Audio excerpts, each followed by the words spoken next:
Night எவ்வளோ late ஆனாலும் சரி மார்னிங் வந்து இந்த கிச்சனுக்குள்ளே வேலை பார்க்கணும்னா கிச்சனை ஃபுல்லாக க்ளீன் பண்ணிட்டு போய் படுத்தா மட்டும்தான் உண்டு. வந்ததும் வந்துட்டு காஃபி 2 டம்ளரில் பால் பிள்ளைங்களுக்கு போட்டு கொடுத்தாச்சு. இது கொஞ்சம் நேரத்துக்கு பசி தாங்கும். கடகடன்னு மார்னிங் பிரேக்ஃபாஸ்ட் வேலையை ஆரம்பித்தாச்சு. குழந்தைங்களுக்கும் அவருக்கும் மட்டும்தான் மார்னிங் பிரேக்ஃபாஸ்ட்டு ஆப்பம் தேங்காய் பால் தான் பிளான் பண்ணி வச்சுருந்தேன். நேற்று நைட்டே ஆப்பத்துக்கு வந்து மாவு அரைச்சும் வச்சுட்டேன். நான் தேங்காய் துருவி பால் எடுத்து மார்னிங் பிரேக்ஃபாஸ்ட்டும் சிம்பிளாக முடிச்சாச்சு. எதனால எனக்கு கிடையாது அப்படின்னா இன்றைக்கி சனிக்கிழமை விரதம் இருக்கலாம் அப்படின்னு சொல்லிட்டு பெருமாளுக்காக விரதம் இருக்கலாம்னு சொல்லிட்டு மார்னிங் வெறும் இளநி மட்டும்தான் வந்துட்டு எனக்கு பிரேக்ஃபாஸ்ட்டுக்கு நான் குடிச்சிக்கிட்டேன்.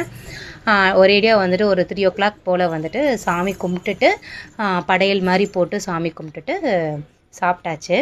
இதுக்கப்புறம் கொரியர் வந்துட்டு அனுப்புகிற வேலை இருந்துச்சு. நேற்று நைட்டு பேக் பண்ண எல்லாத்தையுமே வந்துட்டு கொரியர் அனுப்பணும். அதுக்கு எல்லாமே பேக் பண்ணி வச்சுட்டு கொரியர் ஆஃபீஸ்க்கும் கிளம்பியாச்சு. உங்களுக்கும் இதே மாதிரி குக்கீஸ் வேணும்னா ஸ்க்ரீனில் தெரியுற நம்பருக்கு வாட்ஸ்அப் பண்ணுங்கள்.